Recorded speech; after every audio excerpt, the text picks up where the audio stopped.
Je viens de terminer Les Enfants Jérômine d'Ernst Wiechert et on en parle tout de suite.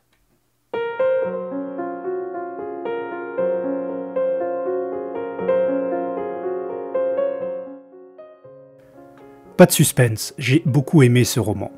Mais, attention, c'est un pavé, 830 pages dans l'édition dont je dispose chez le Livre de Poche. Et c'est un pavé écrit il y a plus de 75 ans, et donc avec une écriture qui peut être datée, qui n'est pas du tout actuelle. Ici, le rythme est lent, aussi lent que l'écoulement des saisons à Sauvirogue, le bled où se déroule principalement l'histoire. La traduction depuis l'allemand est tout à fait agréable, je n'ai pas relevé plus de 5 fautes dans tout le roman. Vous trouverez donc des descriptions qui peuvent durer une page entière.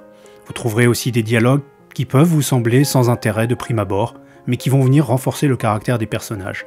Vous trouverez aussi des paragraphes entiers chargés de moduler un sentiment exprimé précédemment par un personnage. Donc non, Les Enfants Jérômine n'est pas un roman pour tout le monde, et je sais que je fais râler à chaque fois que je dis ça d'un bouquin, mais ceux qui râlent, vous m'en reparlerez une fois que vous aurez terminé La Montagne Magique de Thomas Mann. Bonne chance. Il faut accepter de prendre le temps de s'imprégner de cette Allemagne extrême orientale du début des années 1900, de humer le parfum de la terre fraîchement labourée, d'écouter les prêches des pasteurs successifs, de sentir les motivations de ces peuples oubliés de tous, de capter l'espoir d'un village entier, placé dans un seul être chargé non pas de leur apporter la lumière, mais de les soutenir un peu dans leur quotidien laborieux. Écrit en 1946, ce roman nous plonge dans un paysage de forêts, de lacs, de marécages, dans lequel est niché Sauvirogue, un simple village de simples gens. Traditionnaliste, conservatrice, rustique, travailleuse et humble, la vie y est dictée par les saisons et les gens de la ville rient de ces arriérés. Mais ces pauvres et simples gens ne laissent en friche ni leur chant, ni leur cœur, ni leur âme.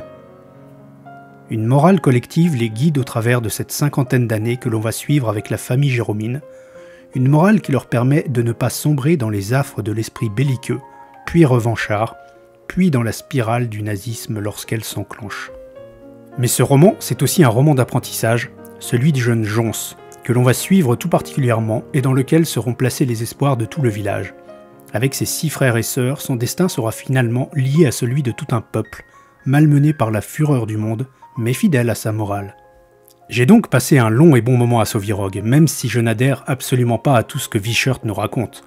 Et ceux qui me connaissent bien savent que s'inspirer des pages de la Bible pour trouver son chemin n'est pas vraiment ma tasse de thé.